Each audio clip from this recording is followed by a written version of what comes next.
our host, Mina Valentin. Hi, Yeah, and guess everybody. what you're going to talk about today is how you became a writer. So talk about that story. Well, where do you want me to start? Once upon a time, Yeah. well, I've always been a writer, but I didn't know it.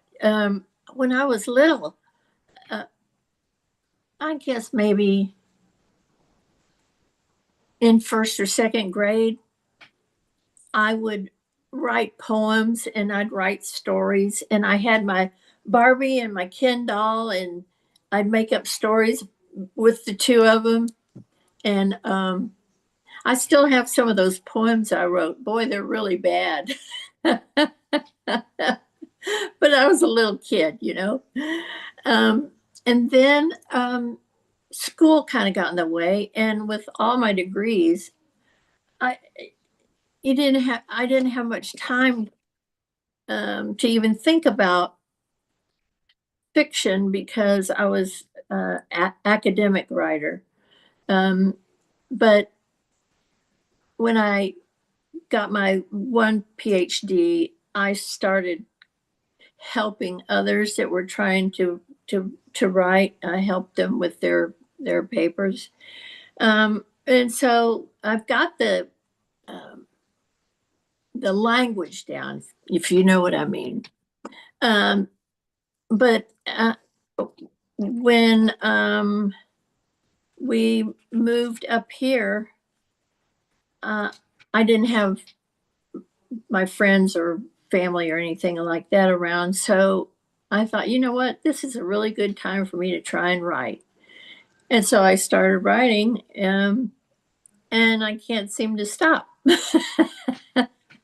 So a lot later, you decide to write after you've written so many books as a PhD, right? You've written textbooks, right? Or not textbooks, but research papers. Right. What do they want you to do when you're a university professor, right? What the, well, yeah, it's publish or perish. And that's the way that goes.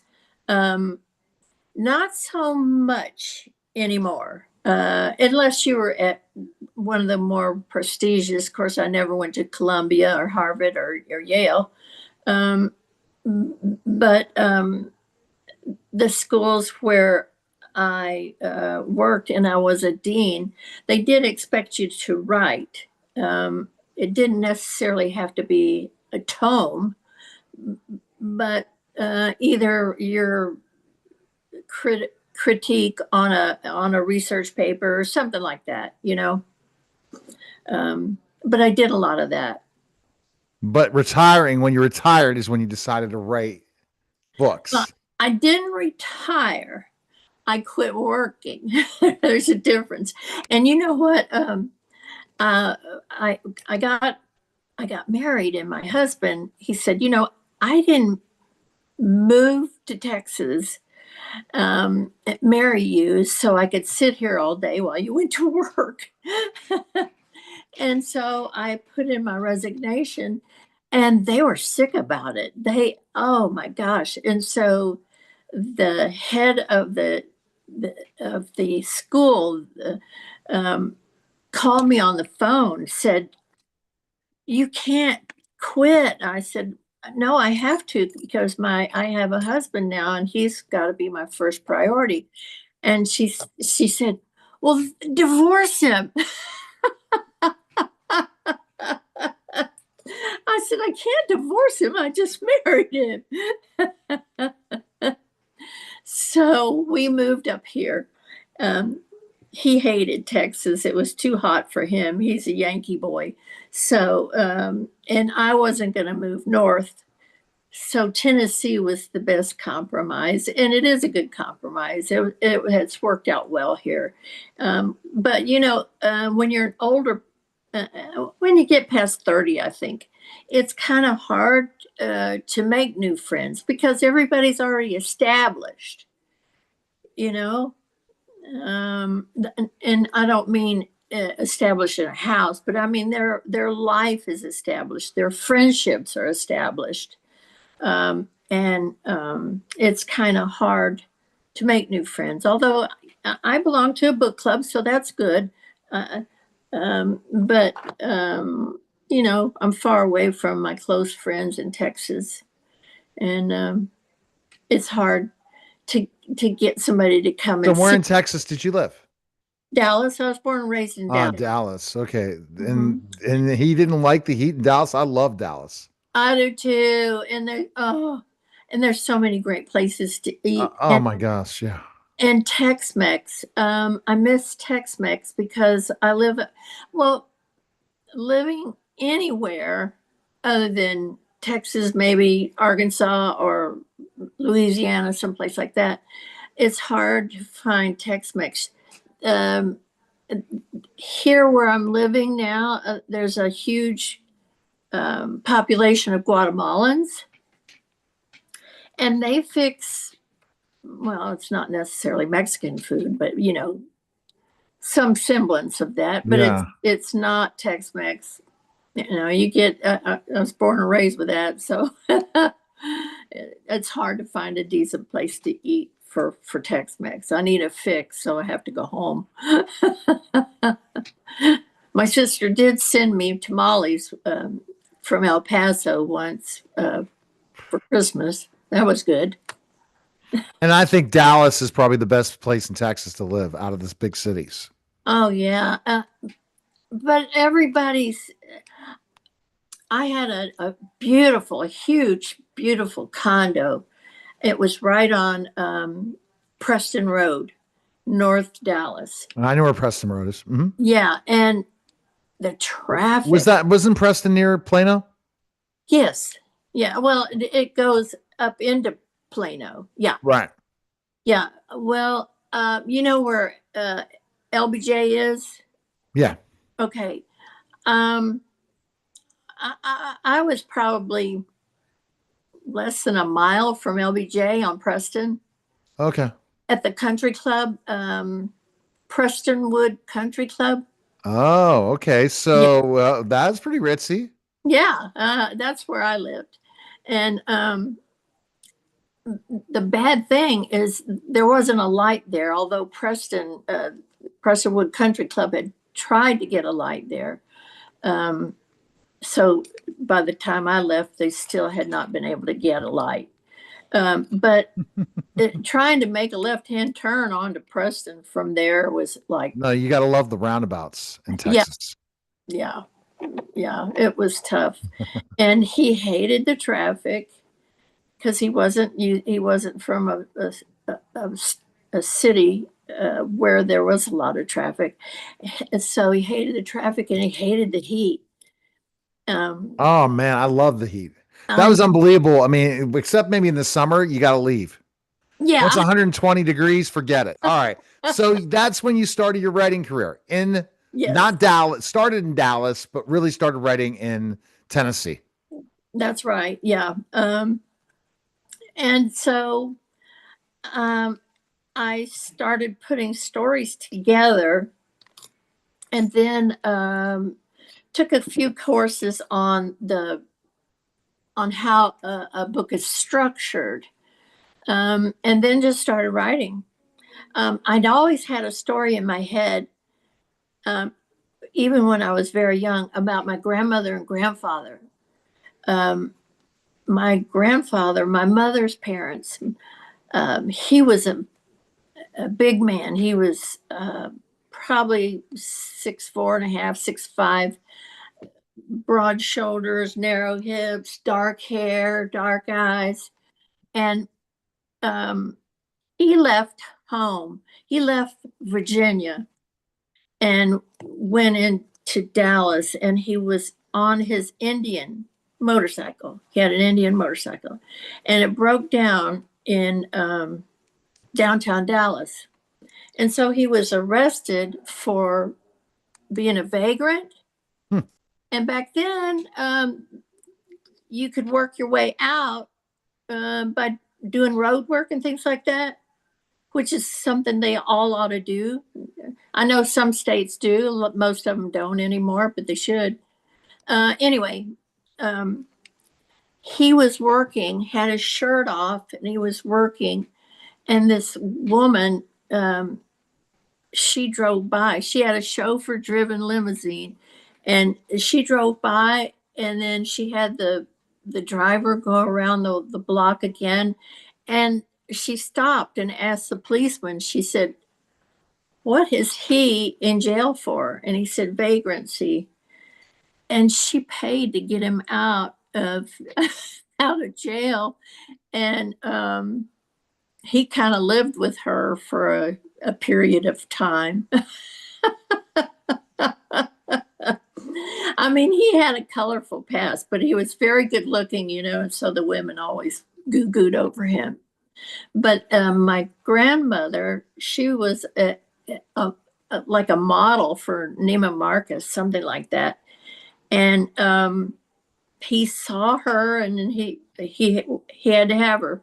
I mean, that was it. He had to have her, and she was teetering on 5 feet. She wore a size. And how tall? And how tall was he? About 6'5". Okay. It was the silliest looking thing. Well, like your situation. Vanessa's 5'1", and I'm 6'10". So Yeah. there you go. Yeah. But Vanessa's cute. And my grandmother was adorable, and she had big boobs, and he said the first thing he noticed about her was her big boobs, but he said, "Don't you ever tell your grandmother I said that." So where's this story going in writing? Well, those two characters are in my very first book on of the Four Horsemen series. This one. That's them. That's them. That he saw her and had to find out who she was, and that's pretty much the story there. And Granny was smart, but she kind of talked in riddles sometimes, and I find myself doing that.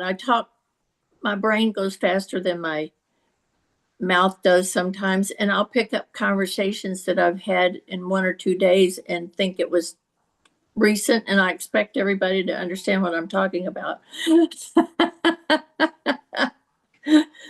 But I think my husband's finally catching on a little bit about that.